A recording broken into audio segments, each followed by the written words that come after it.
They saw the rising sun first, painted on steel, screaming in from the clouds over burning seas. But this story doesn't start with bombers. It starts with blades, samurai charging into hopeless battles,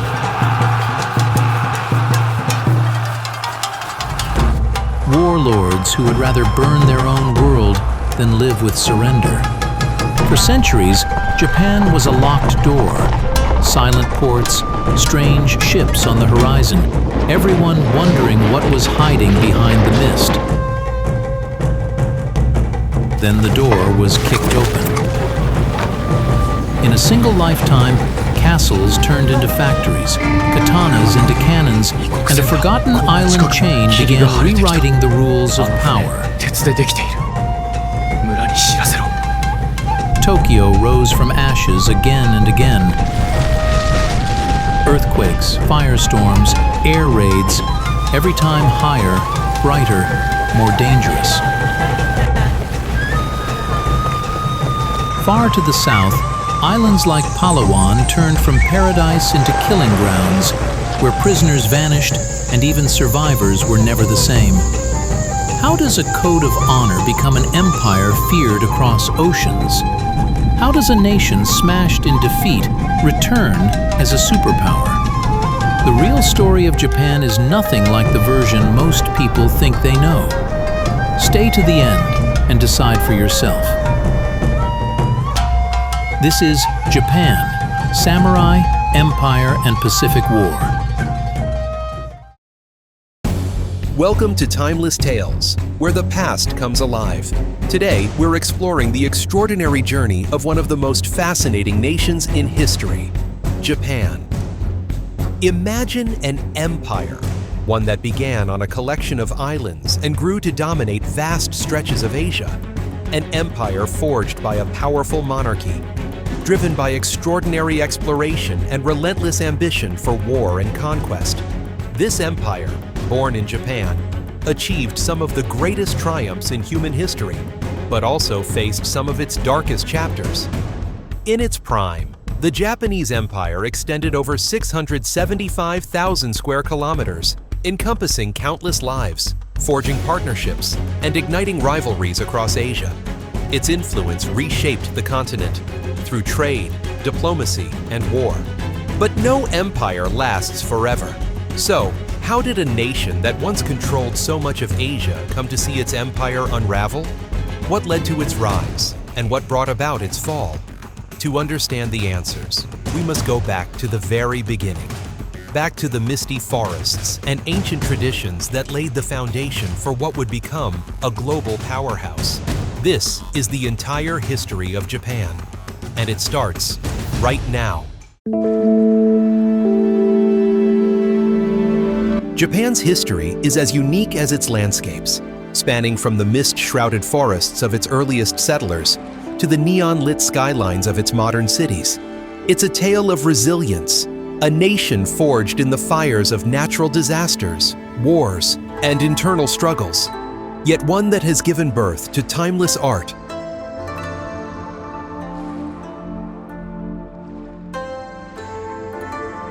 groundbreaking technology, and a culture that has captivated the world. Our story begins over 14,000 years ago, during the Jomon period, when small bands of hunter-gatherers roamed the islands. From there, we'll travel through the rise of agriculture in the Yayoi era, the flourishing court culture of the Heian period, and the samurai-dominated feudal age of the shogunates. We'll witness the opening of Japan to the West, its rapid industrialization, its tumultuous wars, and finally its emergence as one of the most influential nations of the modern world. Japan's story isn't just about one nation. It's a reflection of human perseverance, creativity, and the enduring spirit to adapt and thrive. It's a story that speaks to us all, regardless of where we come from. So, let's begin our journey into the past. Imagine a time when Japan was a series of isolated islands, cloaked in mystery and myth. Imagine the emergence of great leaders, the clashes of mighty armies, and the quiet revolutions of art and thought that changed the world. Settle in and let the story unfold. This is the entire history of Japan, a tale that stretches from the dawn of time to the present day. Our story begins in a time long before written history, a time when the islands of Japan were still forming, shaped by the forces of nature. Stretching back over 14,000 years, the prehistory and antiquity of Japan reveal the foundations of a nation built on innovation, resilience, and a profound connection to its natural surroundings. To understand Japan's extraordinary journey, we must first delve into the lives of its earliest inhabitants and explore the transformative periods that followed.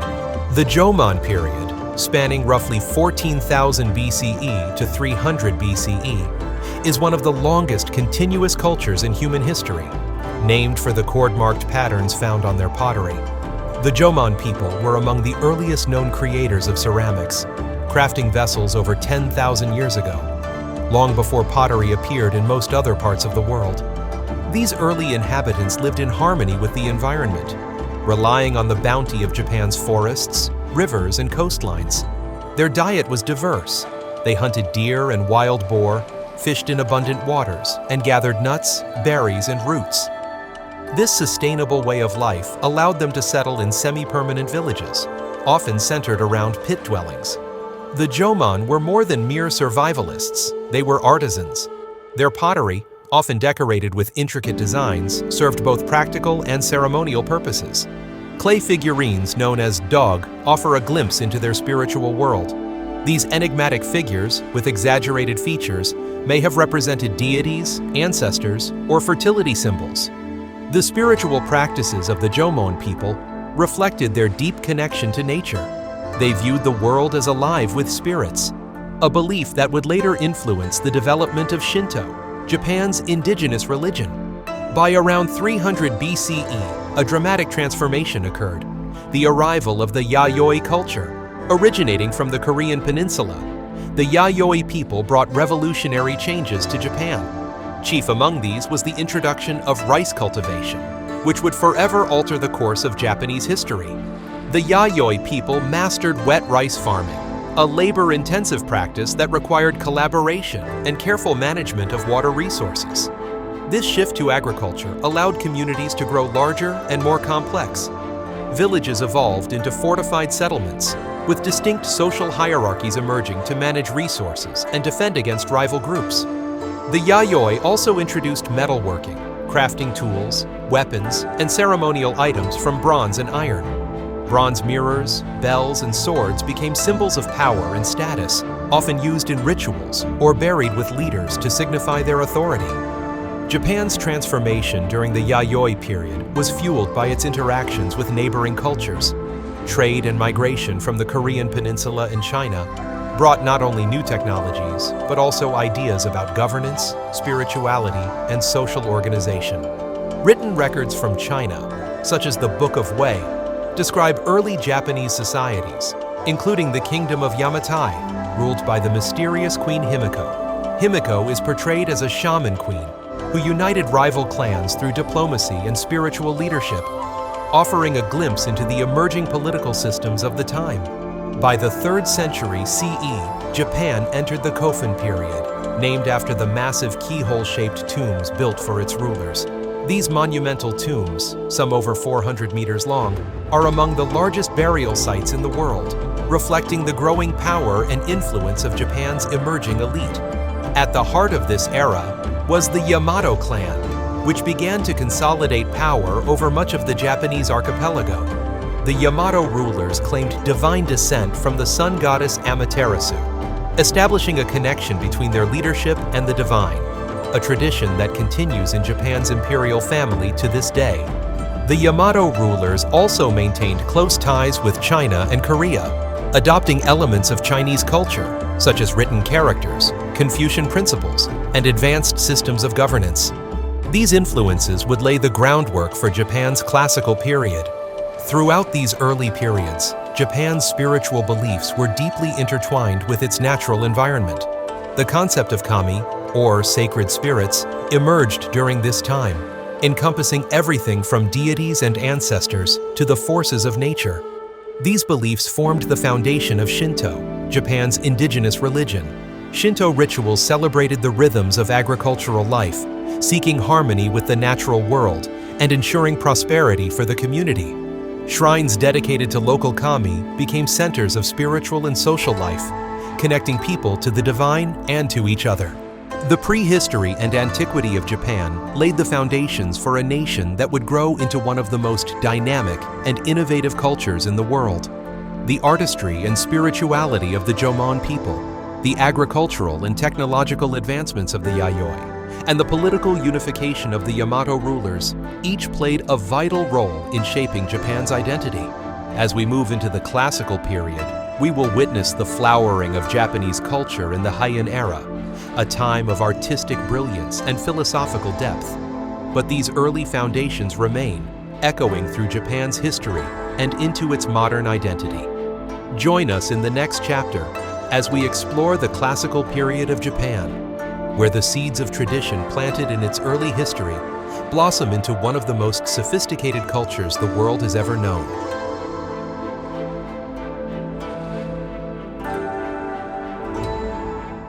By the end of the 8th century, Japan entered a new era, one marked by artistic brilliance, spiritual exploration, and the refinement of its identity. This was the Heian period, spanning over 400 years, from 794 to 1185. It was a time when culture flourished in ways that still influence Japan today. The center of this cultural renaissance was Heian-kyo, the imperial capital. Now known as Kyoto, it was designed to reflect harmony and balance, inspired by the great Chinese capitals of the Tang dynasty. Heian-kyo became the heart of courtly life, where poetry, literature, and ceremony defined the rhythm of the day. At the core of the Heian period was the imperial court, where aristocrats pursued beauty, intellect, and sophistication. This was a world unlike any other, one where a well-composed poem could elevate your status and a poorly chosen word could ruin your reputation. The emperors themselves held symbolic authority, but real power often lay elsewhere. The Fujiwara clan rose to dominance by skillfully marrying their daughters into the imperial family through strategic alliances and political maneuvering. The Fujiwara effectively controlled the court, becoming the power behind the throne. However, this arrangement came at a cost. While the capital thrived, the central government's authority over the provinces weakened. Local lords, known as daimyo, began to assert their own power, setting the stage for future conflicts. The Heian period is perhaps best remembered for its cultural achievements. This was a time when art and literature reached new heights, driven by the aristocracy's obsession with elegance and refinement. At the heart of Heian culture was the art of waka poetry, short, evocative poems that captured fleeting moments and deep emotions. Every noble was expected to master the craft, and poetry competitions were common at court. The pinnacle of Heian literature came with The Tale of Genji, written by the brilliant Murasaki Shikibu, often called the world's first novel. It tells the story of Prince Genji, a man of great beauty and charm, navigating the complexities of love and politics in the imperial court. This work remains a masterpiece, offering a window into the lives, emotions, and aspirations of Heian aristocrats. Visual art also thrived. The Yamato-e painting style, characterized by its detailed depictions of nature and court life, became a hallmark of the period.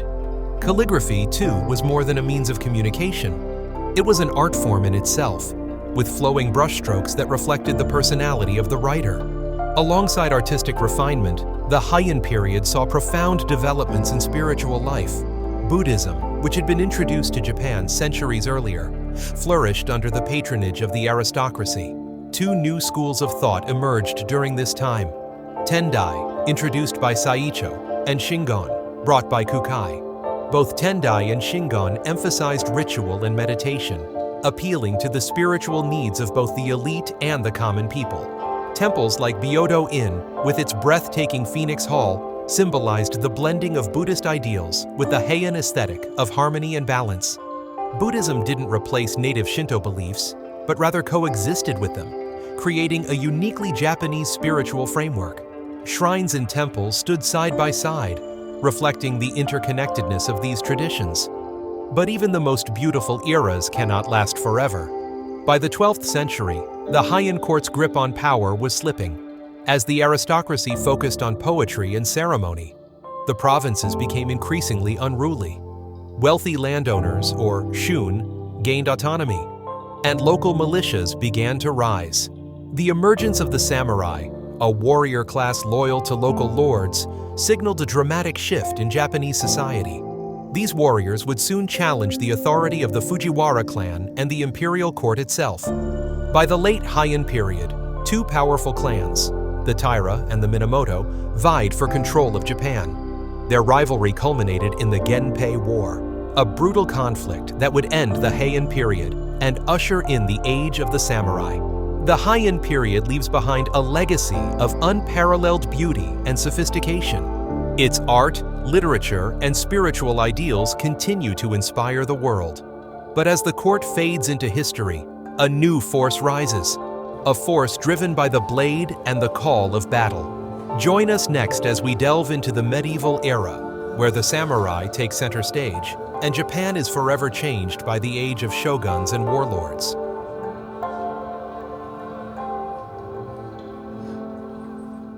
As the Heian period faded into history, Japan entered a turbulent new era. The balance of power shifted from the elegant courts of Kyoto to the harsh realities of the battlefield. This was the medieval era, a time defined by the rise of the samurai, relentless warfare, and the emergence of feudal rule. Over the next 400 years, Japan would transform from a land of imperial unity to a fractured nation of warring states. The story begins with the Genpei War, 1180 to 1185, a brutal conflict between two powerful clans, the Taira and the Minamoto. The war ended with the Minamoto's victory, and in 1292, Minamoto no Yoritomo established the Kamakura shogunate, marking the dawn of samurai rule in Japan. The Kamakura period was a time of profound change. The emperor, once the center of power, became a symbolic figure, while real authority lay with the shogun and his samurai government. The samurai, originally local warriors, now became the backbone of Japan's political and military systems. These warriors lived by a strict code of honor, Bushido, emphasizing loyalty, discipline, and martial skill. Their dedication to their lords and their ability to lead on the battlefield made them the ultimate rulers of feudal Japan. The Kamakura shogunate faced its greatest test during the late 13th century, when the Mongol Empire, under Kublai Khan, attempted to invade Japan. In 1274, and again in 1281, massive fleets of Mongol warriors landed on Japanese shores, bringing with them advanced weaponry and tactics. Although the Japanese fought valiantly, they were outnumbered and outmatched. Yet both invasions ended in disaster for the Mongols, thanks in part to devastating typhoons that wrecked their fleets. These storms became known as the kamikaze, or divine wind, and were seen as evidence of Japan's divine protection. However, the cost of defending against the Mongols drained the Kamakura shogunate's resources, weakening its grip on power. By 1333, internal unrest and the rise of new factions led to the shogunate's collapse. After the Kamakura shogunate fell, a new leader emerged, Ashikaga Takauji. He established the Ashikaga shogunate in 1336, marking the beginning of the Muromachi period. Unlike the Kamakura rulers, the Ashikaga shoguns ruled from Kyoto, restoring the city's status as Japan's cultural and political heart. The Muromachi period was an age of artistic and cultural brilliance. Zen Buddhism influenced every aspect of life, from the simplicity of rock gardens to the profound discipline of the tea ceremony. Temples like the Golden Pavilion or Kinkakuji became symbols of the Ashikaga shogunate's sophistication and wealth. Yet, the Ashikaga shogunate struggled to maintain control over the feudal lords, or daimyo. The provinces grew increasingly autonomous, and tensions simmered beneath the surface. In 1467, those tensions erupted into the Onin War, a decade-long conflict that devastated Kyoto and plunged Japan into chaos. The war marked the beginning of the Sengoku period, also known as the Age of Warring States. For over 100 years, Japan was a fractured land, divided among powerful daimyo who vied for control. Alliances were forged and broken, castles were built and besieged, and entire clans rose and fell in the relentless struggle for dominance. This era saw the emergence of iconic fortresses like Himeji Castle and Matsumoto Castle, designed to withstand prolonged sieges. Samurai warfare also evolved, with the introduction of firearms by Portuguese traders in the mid-16th century. These new weapons revolutionized military tactics, making battles even more deadly. Amid the chaos, three extraordinary leaders rose to prominence, each contributing to Japan's unification. Oda Nobunaga was the first, a ruthless and visionary warlord who used innovative tactics and sheer force to dominate central Japan. He broke the power of the Buddhist warrior monks and introduced firearms on a massive scale. After Nobunaga's death, his loyal general, Toyotomi Hideyoshi, continued his work. Hideyoshi unified most of Japan, and even dreamed of expanding his empire beyond the islands, launching ambitious but ultimately unsuccessful invasions of Korea. The final unifier was Tokugawa Ieyasu, who defeated his rivals at the Battle of Sekigahara in 1600. His victory established the Tokugawa shogunate, ushering in a new era of peace and stability that would last for over 250 years. Despite the relentless warfare, the medieval era was also a time of profound cultural and social change. The samurai code of Bushido became deeply entrenched, emphasizing loyalty, honor, and the art of swordsmanship. Zen Buddhism influenced not only the samurai, but also the arts. Gardens, ink paintings, and no theater reflected the aesthetic principles of simplicity and mindfulness. Meanwhile, the roles of women evolved. Samurai women, especially in earlier periods, were expected to protect their homes and families. However, as the feudal system became more rigid, their influence gradually diminished. In 1543, Portuguese traders arrived on Japan's shores, introducing firearms, new trade goods, and Christianity. Jesuit missionaries, led by figures like Francis Xavier, converted many Japanese, including some daimyo who saw alliances with Europeans as a path to power. However, the spread of Christianity also brought challenges. As it grew, it clashed with traditional Japanese beliefs, sowing seeds of future tension between foreign influences and local customs. The medieval era was a time of transformation. From the rise of the samurai to the chaos of the Sengoku period, it laid the foundation for the Japan we know today. As the Tokugawa shogunate brought peace to the land, a new chapter began, one defined by stability, culture, and isolation. Join us next as we explore the Edo period, where centuries of peace would shape Japan's identity in profound ways. The dawn of the 17th century marked a dramatic shift in Japanese history. After centuries of warfare, the country entered an era of peace and order under the leadership of Tokugawa Ieyasu. What followed was the Edo period, a remarkable 265 years of stability, isolation, and cultural flourishing. From the rise of the Tokugawa shogunate to the eventual end of feudal Japan, this era would shape the nation's identity in profound and lasting ways. The Edo period began in 1603, when Tokugawa Ieyasu was appointed shogun. After his decisive victory at the Battle of Sekigahara in 1600, this battle not only cemented Ieyasu's power, but also ended decades of civil war, allowing him to unify the nation under his rule.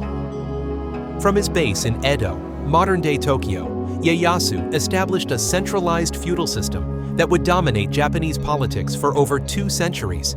This system, known as the Bakuhan structure, divided power between the Tokugawa shogunate, Bakufu, and the regional lords, or daimyo. The shogunate controlled critical policies, while the daimyo maintained local governance under strict oversight. To ensure loyalty, Ieyasu implemented the Sankin Kotai system. This policy required daimyo to alternate their residence between their domains and Edo, leaving their families behind as hostages. While it drained the daimyo's resources, it also centralized power and stimulated economic activity in Edo. One of the most defining features of the Edo period was Japan's policy of isolation, known as sakoku. Beginning in the 1630s, the Tokugawa shogunate implemented strict measures to control foreign influence. Japanese citizens were forbidden to travel abroad, and almost all foreign contact was restricted. Trade was limited to carefully monitored ports. The Dutch and Chinese were allowed to operate in Dejima, a small artificial island in Nagasaki, but only under strict regulations.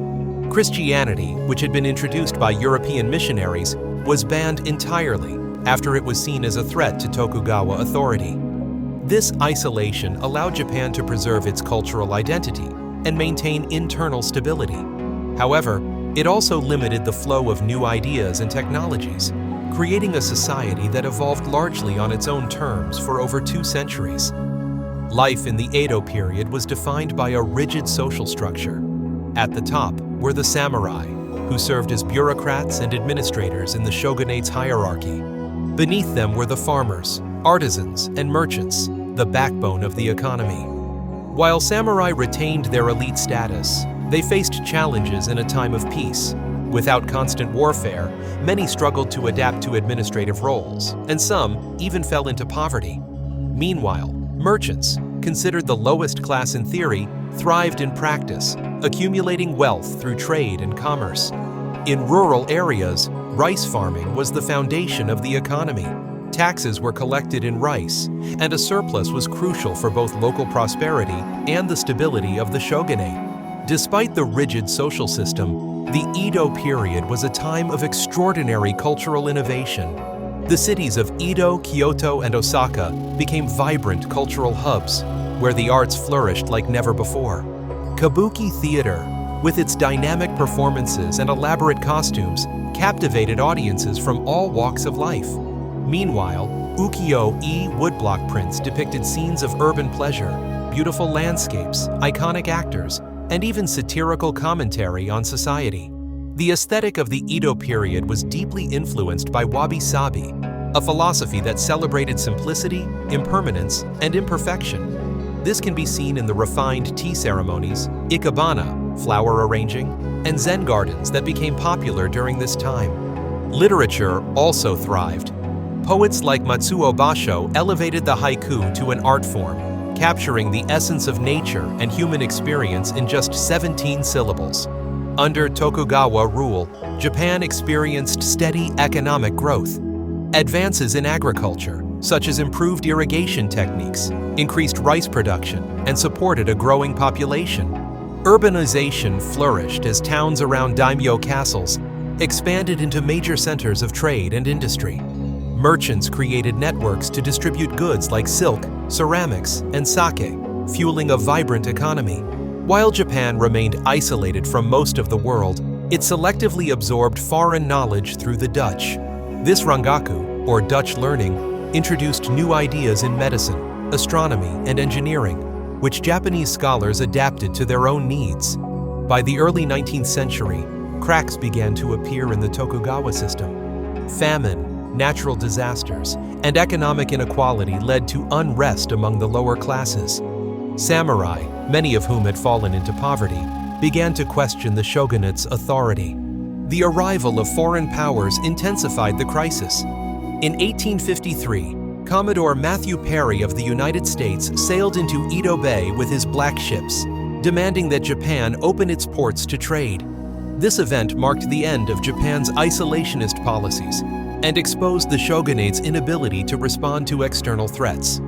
In 1868, after years of internal strife and foreign pressure, the Tokugawa shogunate fell. The Meiji Restoration marked the end of the Edo period and the beginning of a new chapter in Japanese history, one of modernization and global engagement. The Edo period left a profound legacy. It was an era of peace and cultural flourishing, but its rigid structures could not withstand the pressures of a changing world. As Japan entered the Meiji era, it would transform into a modern nation, forever altering its place in history. In the next chapter, we'll explore the Meiji Restoration and the rapid modernization of Japan. Join us as we continue the story of the entire history of Japan.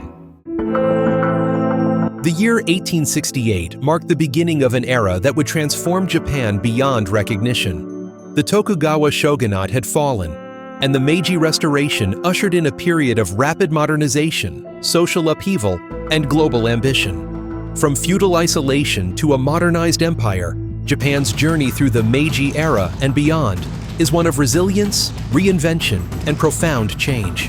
But this transformation came at a cost, one that would lead the nation to both its greatest triumphs and darkest chapters. The end of the Tokugawa shogunate was set into motion in 1853, when Commodore Matthew Perry arrived in Japan with his black ships. Demanding the opening of Japanese ports to foreign trade, Perry's arrival exposed the weaknesses of the shogunate and the impossibility of maintaining isolation in an increasingly interconnected world. Internal pressures also mounted. Dissatisfied samurai, impoverished farmers, and ambitious reformers sought to dismantle the old order.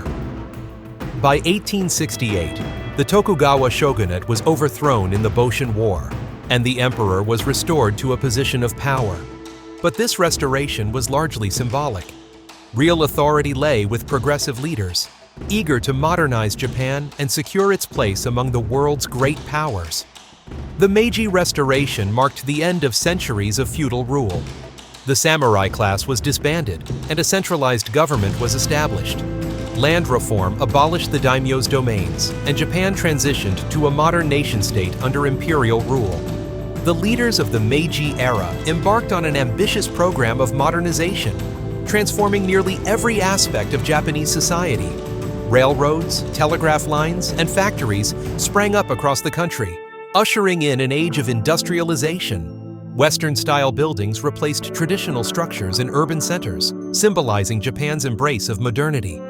Education became a cornerstone of the modernization effort. The government established a compulsory schooling system, introducing subjects like science, mathematics, and foreign languages. Universities were founded, and Japanese students were sent abroad to study Western technologies and governance systems. In the military, the samurai were replaced by a modern conscripted army. Modeled on European forces, Japan adopted Western tactics, firearms, and naval technologies, transforming itself into a formidable power in just a few decades. Industrialization during the Meiji era fundamentally reshaped Japan's economy. Textile production became a leading industry, followed by shipbuilding, steel production, and manufacturing.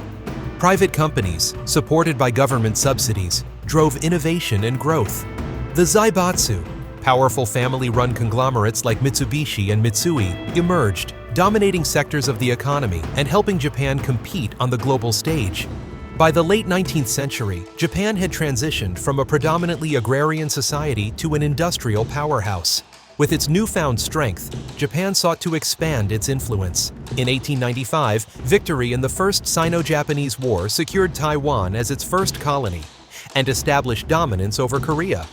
This marked the beginning of Japan's imperial ambitions.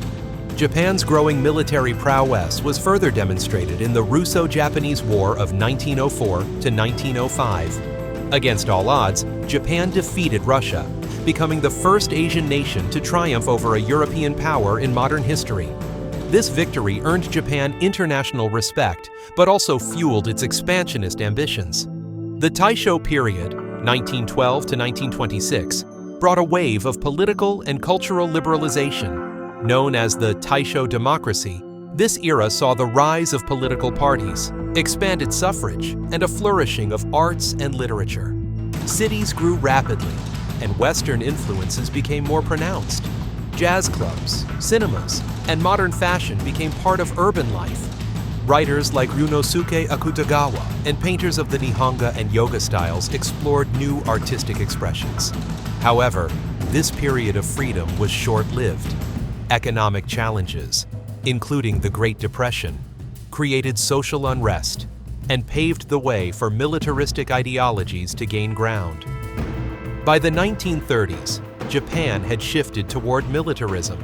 The invasion of Manchuria in 1931 and the Second Sino-Japanese War in 1937 marked the beginning of a more aggressive foreign policy.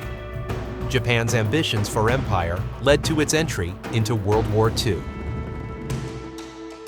In 1941, Japan launched a surprise attack on Pearl Harbor, drawing the United States into the conflict.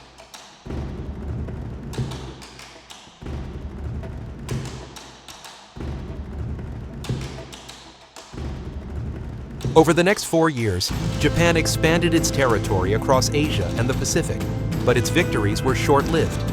The war culminated in the atomic bombings of Hiroshima and Nagasaki in 1945, forcing Japan to surrender. The end of World War II marked the collapse of the Japanese Empire. Millions were left homeless, and the nation faced the daunting task of rebuilding from the ashes. After the war, Japan was occupied by Allied forces under the leadership of General Douglas MacArthur.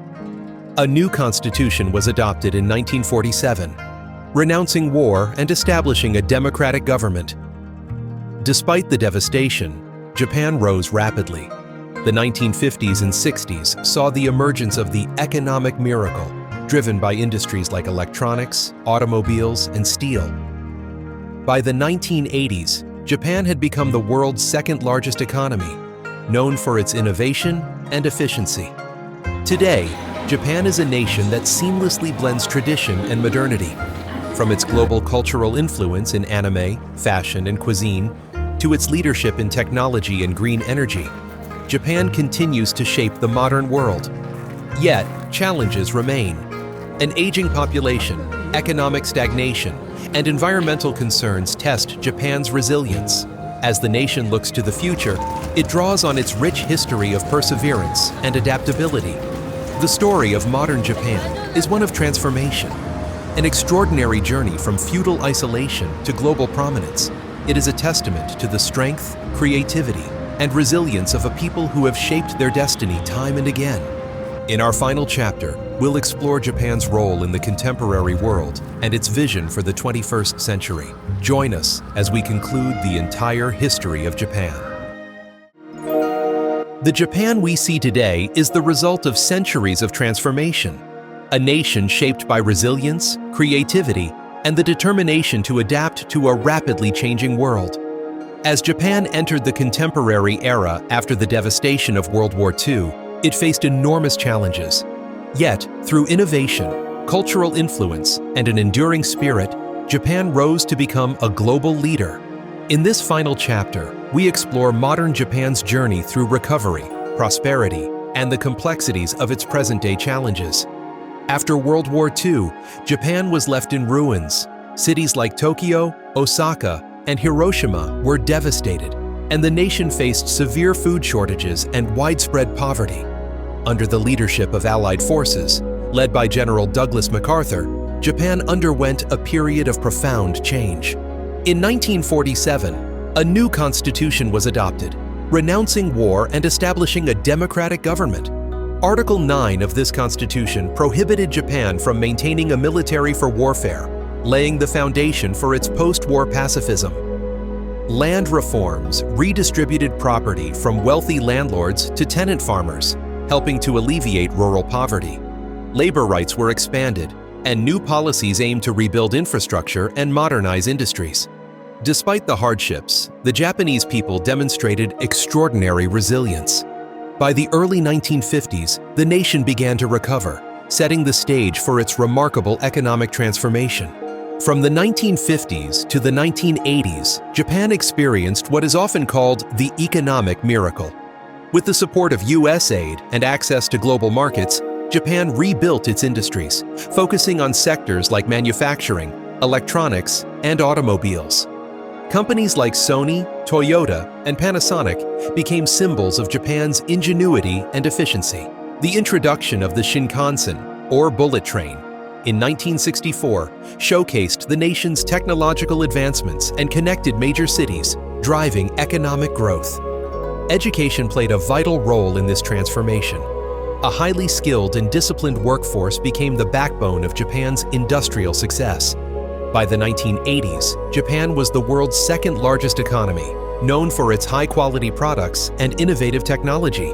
As Japan's economy grew, so did its cultural influence. The global fascination with Japanese culture, often referred to as Cool Japan, brought anime, manga, and video games to the forefront of popular culture. Characters like Hello Kitty, Goku, and Pikachu became global icons, while franchises like Final Fantasy and Mario defined a generation of gaming. Japanese cinema and literature also gained international acclaim. Directors like Akira Kurosawa inspired filmmakers worldwide, while Studio Ghibli's animated films touched hearts with their artistry and storytelling. Writers such as Haruki Murakami introduced modern Japanese literature to global audiences. Food became another avenue of influence. Sushi, ramen, and tempura found their way to restaurants around the world. While traditional practices like the tea ceremony and ikebana showcased the elegance of Japanese culture.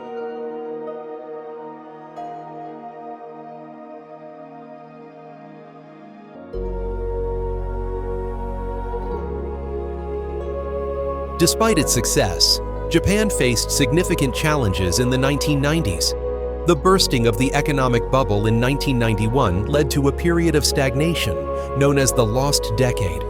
Property values plummeted, unemployment rose, and the financial sector struggled to recover. The government introduced reforms to stabilize the economy, but the impact of the stagnation lingered. Although Japan remains a global economic power, it faces ongoing issues such as deflation and competition from emerging markets.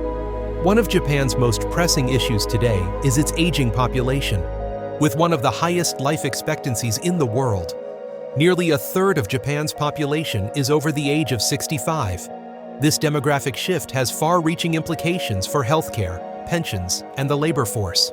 Rural areas face declining populations and economic challenges. Efforts to revitalize these regions include promoting tourism, supporting local industries, and encouraging young people to return to their hometowns. In recent decades, Japan has taken a leading role in environmental sustainability. The country invests heavily in renewable energy, electric vehicles, and green technology, striving to reduce its carbon footprint and combat climate change. However, Japan's geography makes it particularly vulnerable to natural disasters. Earthquakes, tsunamis, and typhoons are a constant threat. The 2011 Great East Japan earthquake and the Fukushima nuclear disaster were stark reminders of these risks.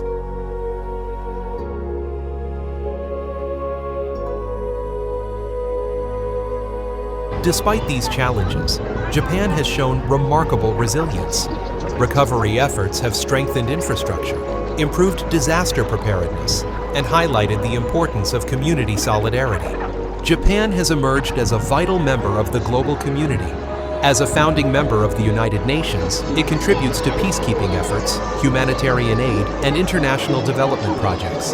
Japan's technological innovations, cultural exports, and diplomatic efforts have made it a bridge between East and West.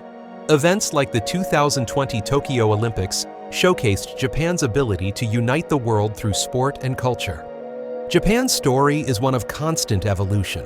From its feudal roots to its status as a modern global leader, the nation has overcome immense challenges while preserving its rich cultural heritage.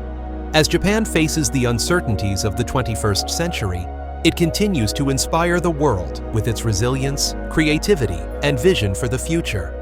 This concludes the entire history of Japan.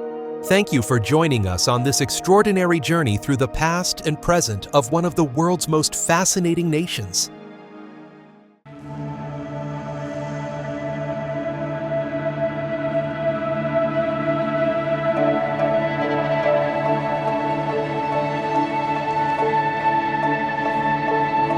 Japan stands at the crossroads of history and innovation. A nation shaped by its past and defined by its ability to adapt. As we look toward the future, Japan faces complex challenges, from a shrinking population to environmental threats. Yet, it also possesses remarkable opportunities, unparalleled technological advancements, cultural influence, and a legacy of resilience. In this final chapter, we explore the future of Japan, where tradition and modernity converge to create a path forward. Japan's demographic challenges are among the most pressing issues shaping its future. With a fertility rate of only 1.3 children per woman, far below the replacement level, Japan's population is shrinking. From a peak of 127 million in 2010, it is projected to fall to around 88 million by 2060. The aging population, with nearly one-third of citizens over the age of 65, poses significant challenges. Healthcare systems are under strain, pensions are increasingly costly, and the labor force continues to shrink. This demographic shift is particularly visible in rural areas, where entire towns are being abandoned. But Japan is tackling these issues with innovation. Robots are being developed to assist the elderly, from caregiving to household chores. Policies aimed at increasing female workforce participation and supporting work-life balance are gaining traction. Additionally, selective immigration policies are being implemented to address labor shortages, a significant shift for a traditionally homogeneous society. The question remains, can Japan strike a balance between preserving its cultural identity and embracing the diversity needed to sustain its future? Despite its demographic challenges, Japan continues to lead the world in technology and innovation. Known as a pioneer in robotics, artificial intelligence, and advanced manufacturing, Japan is shaping the future with groundbreaking developments. From humanoid robots like Asimo to advanced AI systems used in healthcare and disaster response, Japan is at the forefront of technological solutions to modern problems. Smart cities, such as those being developed in Fukuoka and Tokyo, aim to create sustainable, efficient urban environments powered by renewable energy and interconnected technologies. Japan's advancements in green technology are equally remarkable. The nation is investing heavily in hydrogen fuel cells, renewable energy sources, and carbon capture technology to achieve its goal of carbon neutrality by 2050. These efforts position Japan as a global leader in the fight against climate change. Even as Japan innovates, it remains deeply connected to its cultural heritage. The preservation of traditions, from Shinto rituals to martial arts, is a cornerstone of Japanese identity. Japan's ability to blend old and new is seen in its architecture, cuisine, and art. Ancient shrines stand alongside skyscrapers in Tokyo, while traditional crafts like pottery and kimono making coexist with cutting-edge fashion and design. This harmony is not just cultural, but economic as well. Tourism, driven by Japan's rich history and vibrant cities, has become a key industry. Efforts to revitalize rural areas by promoting traditional festivals, local crafts, and ecotourism aim to create sustainable growth while preserving Japan's unique character. Japan's geographic location makes it one of the most disaster-prone countries in the world. Earthquakes, tsunamis, and typhoons are regular occurrences, exacerbated by the effects of climate change.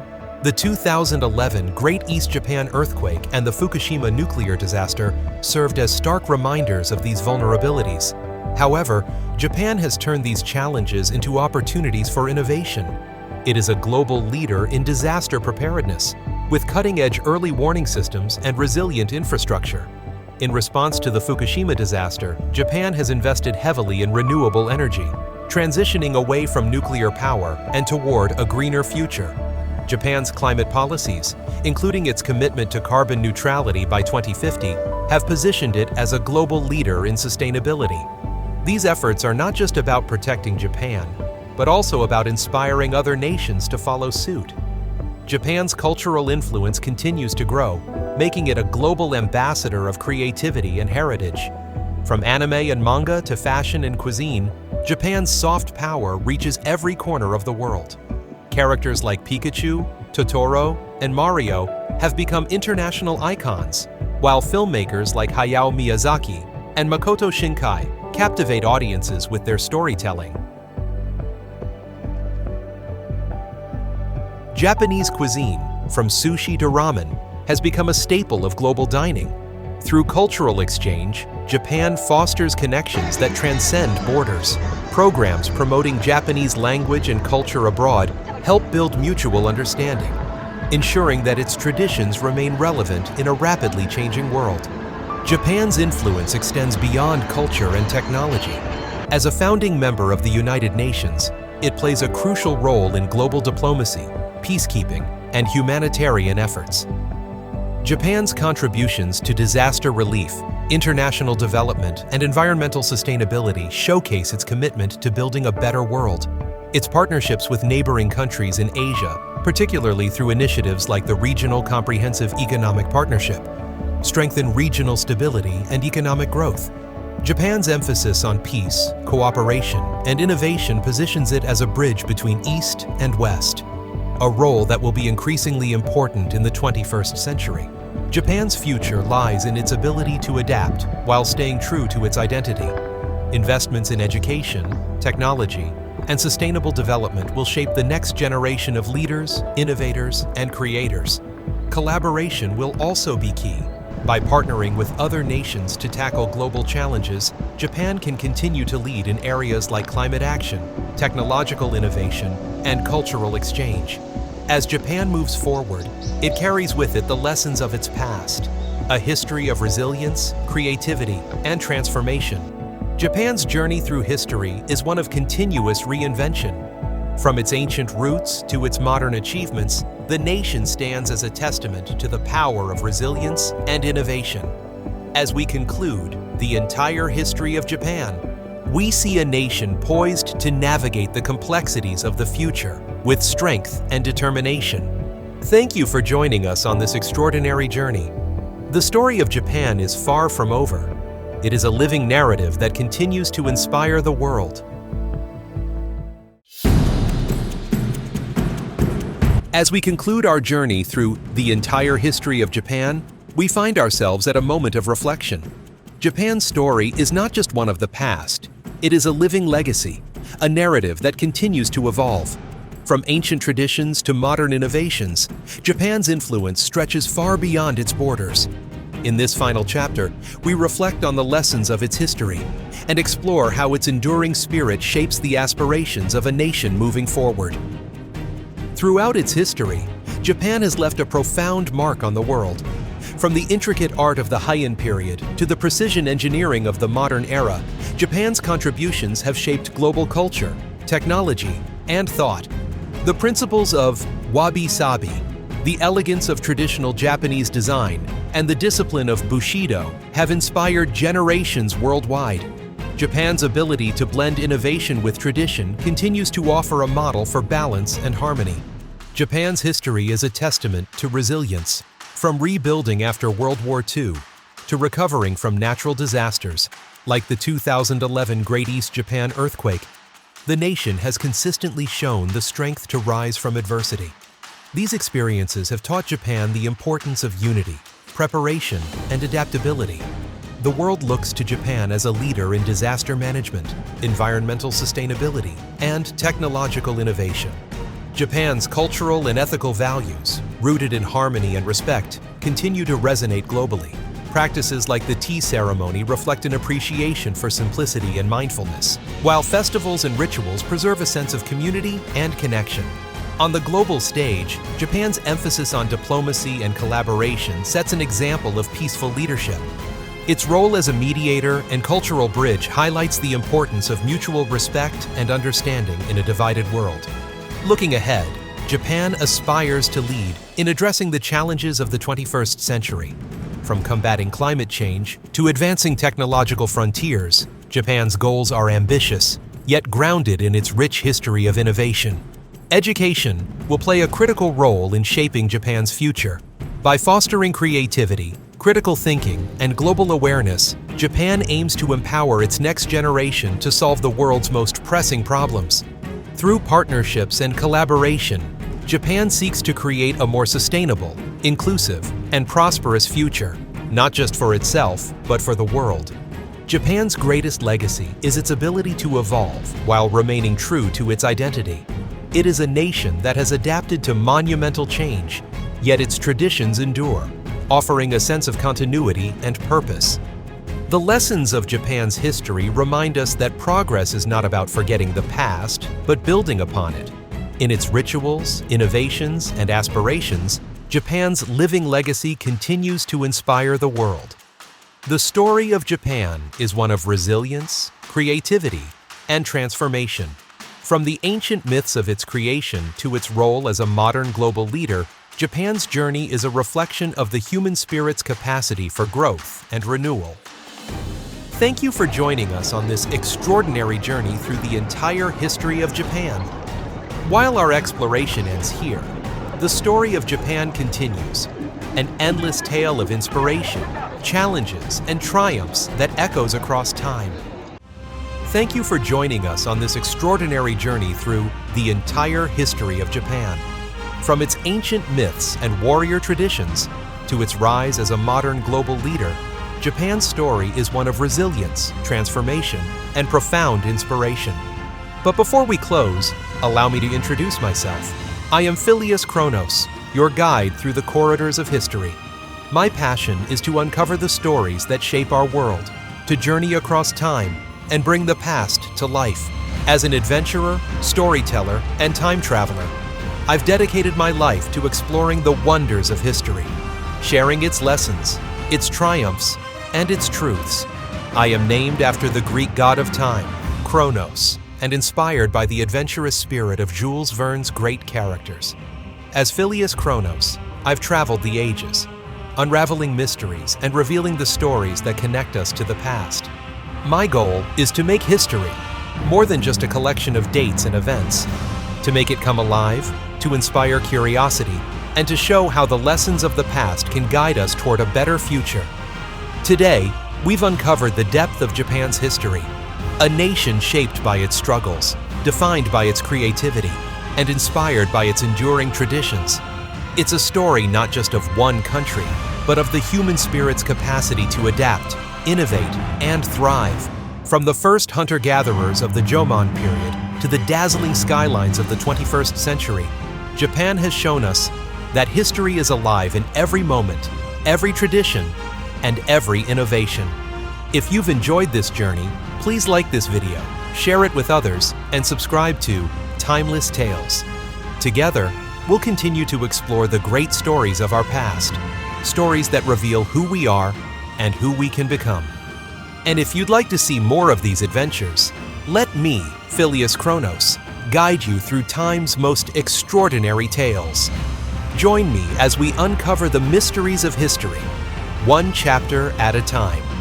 Until our next journey, I remain your companion through time, Phileas Kronos. Thank you, and I'll see you in the next chapter of history.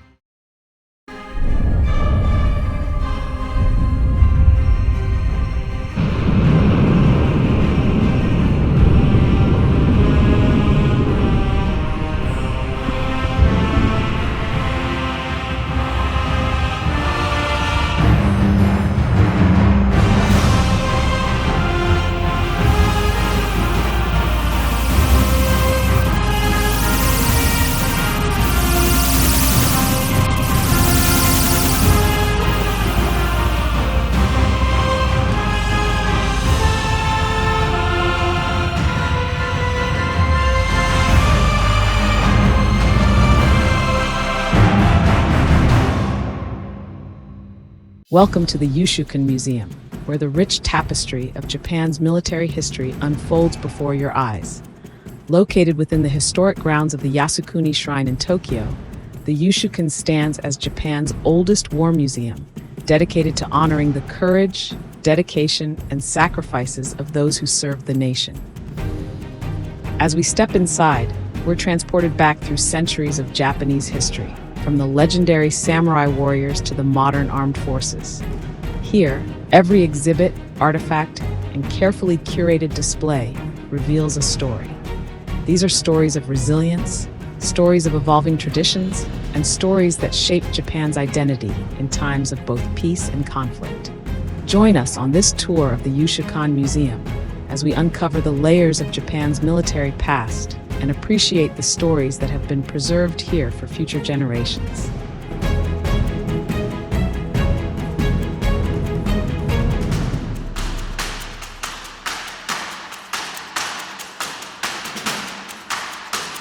As we begin our journey through the Yushukan Museum, we come to an exhibit honoring the medals and decorations awarded to Japan's servicemen throughout history. Displayed in this case are symbols of courage, dedication, and honor, each medal representing a story of sacrifice and loyalty to the nation. Each medal carries a legacy, a reminder of the individuals who wore them with pride, serving under challenging conditions, often far from home. Here, we stand before a striking display, a ceremonial saber known as the marshal's saber. This exquisite piece is modeled after the swords carried by the guardians of Japan's imperial palaces during the Heian period, a time when honor and loyalty were paramount values among the samurai class. Since 1889, this saber has been awarded by the emperor to military officers holding the esteemed rank of marshal. It's a symbol of respect and authority, a token of gratitude for distinguished service to the nation. The blade's elegant design reflects not only the craftsmanship of Japan's sword-making tradition, but also the enduring spirit of the samurai. In this part of the Yushukan Museum, we see a circle of faces, portraits of individuals who embody the spirit of the samurai. This display honors Japanese warriors across generations, from the legendary samurai of the past to the soldiers who served in more recent history. Each face here represents a legacy of courage, discipline, and unwavering loyalty to the nation. At the center of this display, a plaque describes the spirit of the samurai, a code rooted in honor, sacrifice, and dedication. This spirit guided these men through times of peace and times of war, shaping their sense of duty and commitment to Japan. As Japan transformed and faced new challenges, this samurai spirit evolved, yet its core values remained intact, continuing to inspire Japan's military and national identity. Here, we encounter a defining artifact in Japan's modern history, the Treaty of Amity and Commerce. Signed in 1858 between Japan and the United States, this treaty marked the beginning of Japan's complex relationship with Western powers. It was a pivotal moment that led to the opening of Japanese ports and the start of Japan's integration into the global community. Known as an unequal treaty, it granted significant privileges to foreign powers, including extraterritorial rights for their citizens and control over trade tariffs. This shift, signed without imperial consent, sparked intense debate within Japan, challenging the traditional authority of the shogunate and igniting a national conversation on sovereignty and modernization. While these treaties were initially seen as a compromise, they set Japan on a path of transformation. Determined to regain full control over its policies and international standing, Japan undertook rapid modernization, culminating in the reforms of the Meiji Restoration. This document stands as a reminder of a turning point in Japanese history, where the nation faced the challenge of preserving its identity while adapting to a new world. As we look at this treaty, we reflect on Japan's journey from isolation to engagement, a story of resilience, ambition, and determination.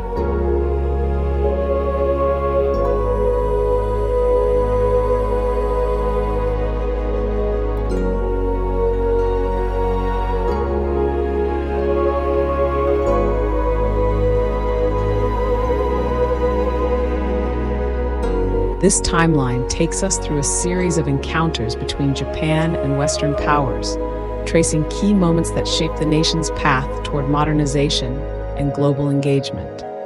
From early diplomatic attempts to unexpected encounters, each date and event here marks a step in Japan's evolving relationship with the world beyond its borders. Beginning with the British incursion into India in the mid-18th century, the timeline highlights how events around Asia influenced Japan's own policies. We see the arrival of Russian envoys seeking trade, followed by interactions with Dutch, British, and American ships, each pressing Japan to open its ports. In many cases, Japan held firm, rejecting trade requests in an effort to maintain its isolationist policy under the Tokugawa shogunate. But as foreign influence grew throughout Asia, Japan's resistance was increasingly tested.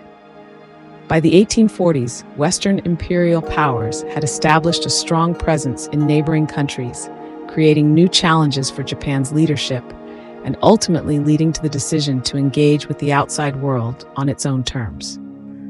This timeline is more than a record of events. It's a story of Japan's journey through an era of global change. Each encounter brought Japan closer to a momentous choice, a choice that would reshape its destiny, leading from isolation to transformation. As we follow these events, we see the resilience of a nation adapting to a rapidly changing world.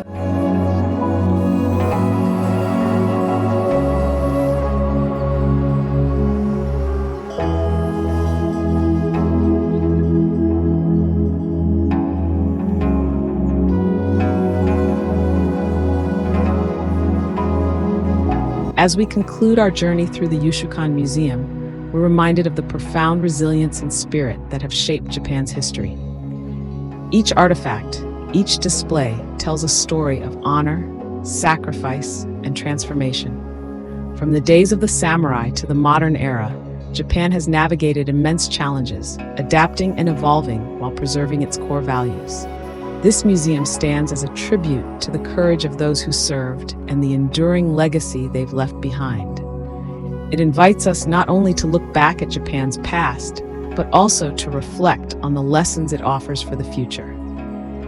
In honoring this history, we gain a deeper understanding of Japan's journey and the principles that continue to inspire its people.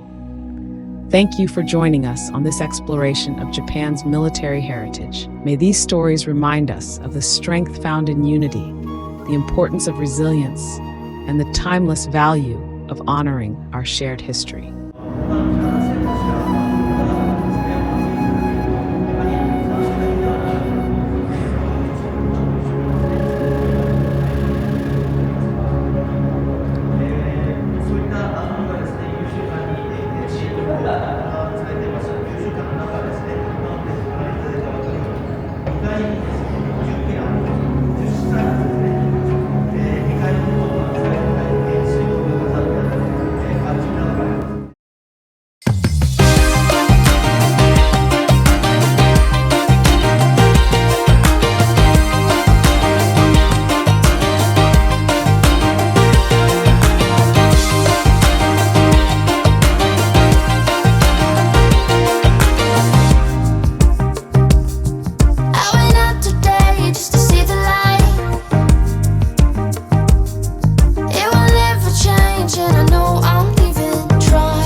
Tokyo, a city that dazzles the senses. Neon lights, towering skyscrapers, bustling streets, and a heartbeat that never slows down. But beneath the modern facade lies a city steeped in history, culture, and mysteries, waiting to be uncovered. In this video, we'll journey through Tokyo's vibrant streets, its ancient traditions, and its enigmatic secrets. Let's dive into the hidden stories of the city that never sleeps. Before it became the Tokyo we know today, this metropolis was once called Edo, a small fishing village that transformed into the heart of Japan during the Edo period. In Asakusa, you can still feel the echoes of that era. In the heart of Asakusa stands the majestic Sensoji Temple, Tokyo's oldest temple, visited by millions every year. But what most people don't know is the legend that gave birth to this sacred site. The story begins in the year 628 with two humble fishermen named Hinokuma Hamanari and Hinokuma Takanari. One fateful day, as they cast their nets into the Sumida River, they pulled up something extraordinary, a small golden statue. It was the image of Kannon, the Buddhist goddess of mercy. The fishermen, though simple and uneducated, immediately sensed that this was no ordinary object. They brought the statue to the village chief, who recognized its significance and became a devout believer. The chief dedicated his life to spreading the teachings of Buddhism, and over time, a temple was built to house the miraculous statue. Amid Tokyo's gleaming skyscrapers lies an inconspicuous but sacred site, the grave of Taira no Masakado, a rebel samurai from the 10th century. At first glance, it seems out of place in the city's bustling financial district. But this grave holds a chilling tale of power, betrayal, and lingering vengeance. Masakado was a warrior who defied the emperor, declaring himself the ruler of eastern Japan. His rebellion was short-lived, and he was ultimately defeated and beheaded. His severed head was brought to the imperial capital as a warning to others. Yet, according to legend, Masakado's head refused to rest. It is said to have flown across the country, finally landing in what is now Tokyo. Locals built a shrine to appease his restless spirit, and for centuries it was believed that disasters in the city were linked to any neglect of his grave. In 1923, after the Great Kanto earthquake, a government building constructed on the site was destroyed, leading many to believe that Masakado's spirit had exacted revenge. Even today, people visit the grave to offer prayers, hoping to keep the samurai's wrath at bay. Is this the story of a restless ghost, or simply a deeply rooted superstition? In a city like Tokyo, where the past coexists with the present, it's hard to dismiss the power of belief.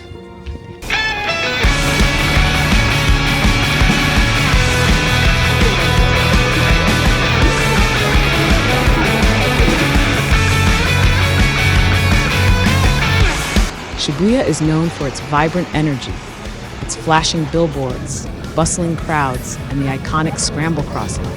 But as the night deepens and the crowds thin, a different side of Shibuya emerges. Locals whisper of the shadow walkers, fleeting figures that seem to exist at the edge of your vision. These shadow walkers are said to appear near quieter streets and alleyways, especially around Yoyogi Park and the back streets of Dojinzaka. Witnesses describe a peculiar sensation, a chill in the air, a sudden feeling of being watched, and then a flicker of movement. When they turn to look, there's nothing there. Some believe these figures are lost spirits, unable to leave the physical world. Others think they're an urban legend, born from Tokyo's fast-paced life and the tricks of light in its neon glow. But there are accounts that defy explanation. One woman claimed she saw a shadow walker follow her reflection in a store window. Another described hearing faint footsteps echoing hers, only to find herself alone on the street. Whether they are real or a figment of the imagination, the shadow walkers remind us that in Tokyo, even the bright lights cannot banish all shadows. In the vibrant district of Shinjuku stands one of Tokyo's most unique landmarks, the Gracery Hotel, where a life-sized Godzilla head looms over the streets below. At first glance, it seems like a playful tribute to Japan's beloved movie monster. But as with all things in Tokyo, there's more to the story than meets the eye. The Godzilla head isn't just a decoration, it's a symbol of resilience. The monster first emerged in 1954 as an allegory for the destruction wrought by war, particularly the atomic bombings of Hiroshima and Nagasaki. Over the decades, Godzilla evolved from a destructive force into a protector, a metaphor for humanity's struggle and survival in the face of chaos. Guests staying at the hotel can book special Godzilla-themed rooms, complete with memorabilia, sound effects, and a front-row view of the giant creature. But some guests report unusual experiences. One visitor claimed they heard faint roars during the night, even though the sound effects were turned off. Another mentioned feeling an unexplainable vibration in their room, as if something massive was moving outside. Whether it's the power of suggestion or something more, the Godzilla Gracery Hotel offers a unique blend of nostalgia, culture, and a hint of mystery. It's a reminder that even a fictional monster can leave a very real impression on those who visit its domain.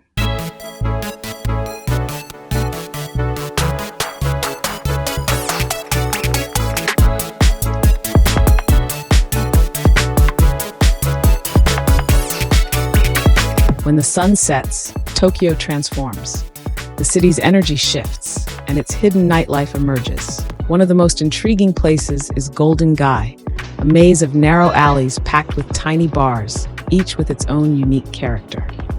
Behind one of these doors, you might meet a bartender who has lived through Tokyo's seismic shifts, from post-war reconstruction to its tech boom. Their stories often blur the lines between fact and fiction, offering a glimpse into the soul of the city.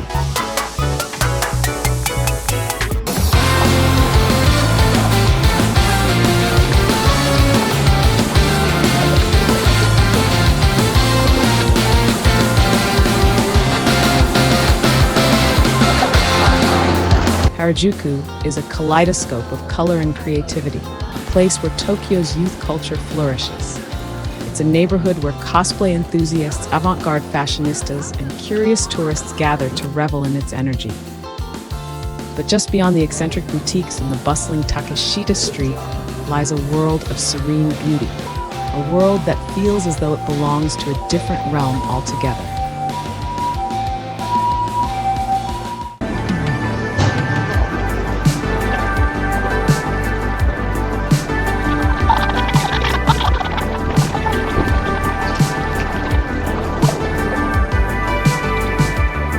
Step away from the neon chaos, and you'll find yourself entering the lush, tranquil grounds of Meiji Jingu, one of Tokyo's most revered shrines.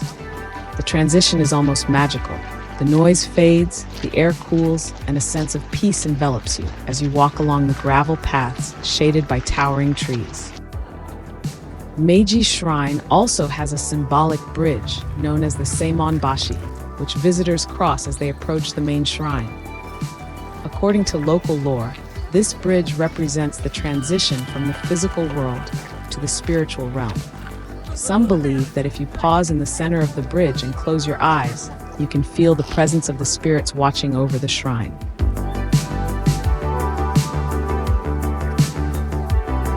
One story tells of a young woman who came to the shrine seeking solace after losing her way in life. As she stood on the bridge, she felt a gentle breeze and heard a soft voice whisper, "You are not alone." That moment gave her the courage to change her path, and she returned to the shrine every year to give thanks. Whether the voice was real or imagined, the experience changed her forever.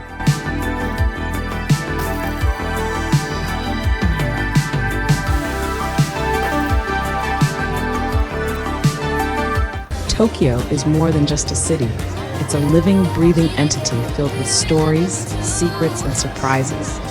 From its ancient temples to its cutting-edge skyscrapers, every corner holds a piece of its soul. Which of these stories resonated with you the most? Do you have your own Tokyo mystery to share? Let me know in the comments, and don't forget to subscribe for more deep dives into the world's most fascinating places. Until next time, stay curious. What I want, but it slipped away. You don't know how much I thought of you. It will never change, no matter what you do. Just let me come home and let me stay. I could let it pass, but not tonight. Got a lot I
And if you enjoyed this journey through Tokyo, don't forget to give this video a thumbs up, subscribe, and hit that notification bell so you won't miss our next deep dive into the world's most fascinating places. Until next time, keep exploring, stay curious, and remember, every city has its secrets waiting to be discovered.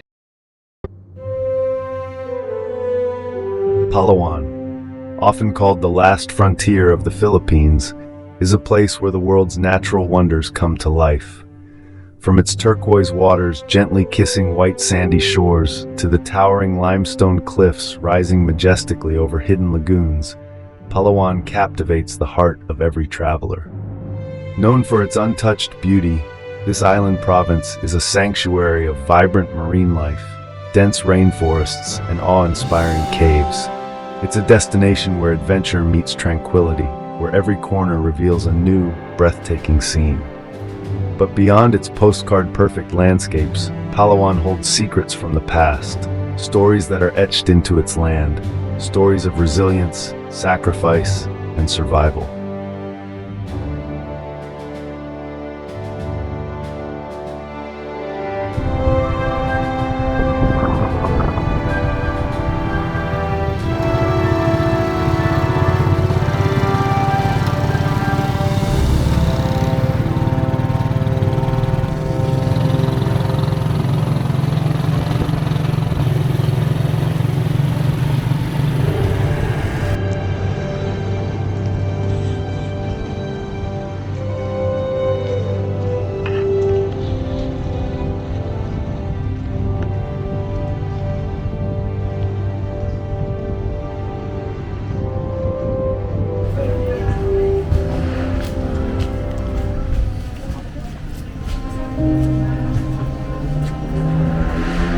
This is Plaza Cuartel, a quiet and unassuming site nestled in the heart of Puerto Princesa.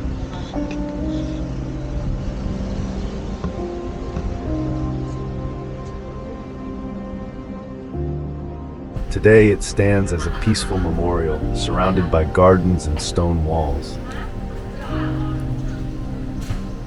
But these walls, now covered in ivy and the passage of time, have witnessed one of the darkest chapters in Palawan's history.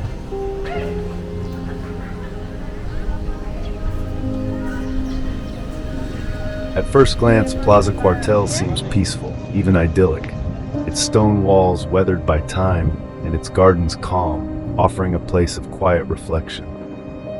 But behind this calm exterior lies a darker, untold story. The walls of Plaza Cuartel have stood witness to a moment in history that, though not as visible as the beauty of Palawan, is etched into the island's soul. A story of unspeakable suffering, resilience, and sacrifice, one that echoes through the years, even if the walls themselves remain silent. Plaza Cuartel's history begins long before the dark days of World War II. Originally constructed in the late 1800s during the Spanish colonial period, it was built as a military garrison to protect the island from external threats. Its thick stone walls and strategic location made it an ideal fortress in the heart of Puerto Princesa.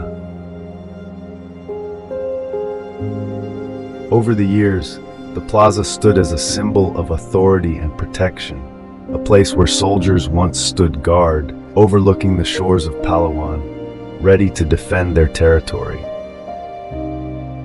As the tides of history shifted, so did the purpose of Plaza Cuartel. When the Philippines found itself caught in the global conflict of World War II, Plaza Cuartel became more than just a relic of colonial times. By 1944, it had been transformed into a prison by occupying Japanese forces, a place where prisoners of war, many of them young American soldiers, were held captive. Within these same walls that once offered protection, fear and uncertainty took hold. These soldiers, already weary from the brutality of war, found themselves in the grip of a harsh new reality, unaware of the fate that awaited them. On the night of December 14th, the unimaginable happened. The Japanese, facing the advancing Allied forces and fearing defeat, made a horrific decision.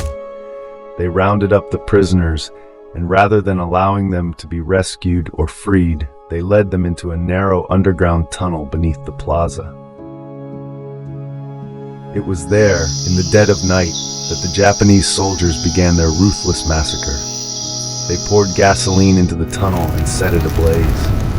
Trapped inside, the prisoners were consumed by flames. Those who tried to escape the inferno were met with gunfire or bayonets, mercilessly cut down as they fled. Of the 150 men imprisoned here, only 11 survived that terrible night. They escaped by jumping into the nearby sea, swimming through the darkness, clinging to life against overwhelming odds. The few survivors of the massacre would later tell harrowing tales of their narrow escape, of the horrors they witnessed, and of the comrades they lost. The haunting memory of the Plaza Cuartel massacre remains one of the darkest chapters in Palawan's history, an event that transformed this tranquil site into hallowed ground, forever marked by the courage and sacrifice of those who perished here. Today, as you walk through Plaza Cuartel, it's hard to imagine the horrors that once unfolded here. Amidst the peaceful gardens and stone walls, one feature stands out, a solemn statue dedicated to the memory of the soldiers who lost their lives in the 1944 massacre. Standing tall amidst the tranquil surroundings of Plaza Cuartel, this striking statue is a powerful tribute to the American soldiers who lost their lives in the 1944 massacre. Its raw and emotional form captures the agony and resilience of those imprisoned here during World War II. The statue portrays a figure of a soldier, his body twisted and contorted as if struggling to break free from the torment he endured. His expression is one of deep anguish, a silent scream frozen in time, symbolizing the unimaginable pain and suffering of the prisoners trapped within the walls of Plaza Cuartel. His hands are outstretched, grasping for freedom that was so cruelly taken from him. Under the lower half of the statue, the fatal flames are visible, a vivid reminder of the 150 soldiers who were held captive and the 139 who perished in the brutal massacre. The figure's exposed torso and strained muscles reflect the immense physical and emotional struggle of the soldiers, symbolizing hope and remembrance amidst the tragedy. The memory of the soldiers continues to be honored and kept alive. Today, the site of Plaza Cuartel stands as a somber reminder of this immense human cost, of lives cut short, of dreams unfulfilled, and of families who would never welcome their loved ones home. The stories of those who perished here are etched into the very stone of this place, a silent yet powerful testament to the sacrifices made. This site, with its quiet gardens and aging walls, serves as a stark contrast to the natural beauty of Palawan that surrounds it. Here, under the shade of the trees, and amidst the rustle of the wind, one is reminded that history's greatest tragedies often take place in the most unassuming of locations.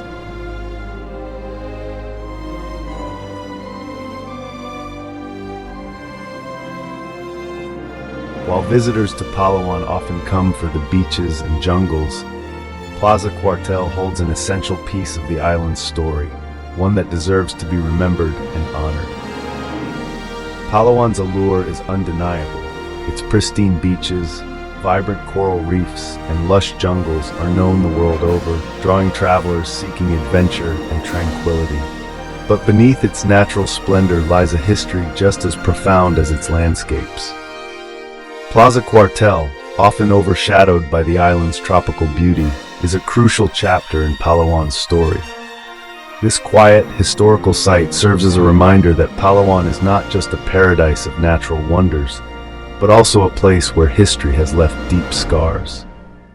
To visit Plaza Cuartel is to walk the same grounds where men fought not only for their lives, but for their legacy. It is to bear witness to a story that shaped the course of this island, and indeed, of a nation's history during World War II. For those who visit, Plaza Cuartel is not simply a stop on a tourist map. It is a place of reflection. It invites visitors to pause, to listen to the whispers of the past, and to honor the memories of the brave soldiers whose lives were cut short. As the sun sets over the waters of Palawan and the shadows lengthen over the plaza, visitors are reminded that history is not just found in textbooks or museums.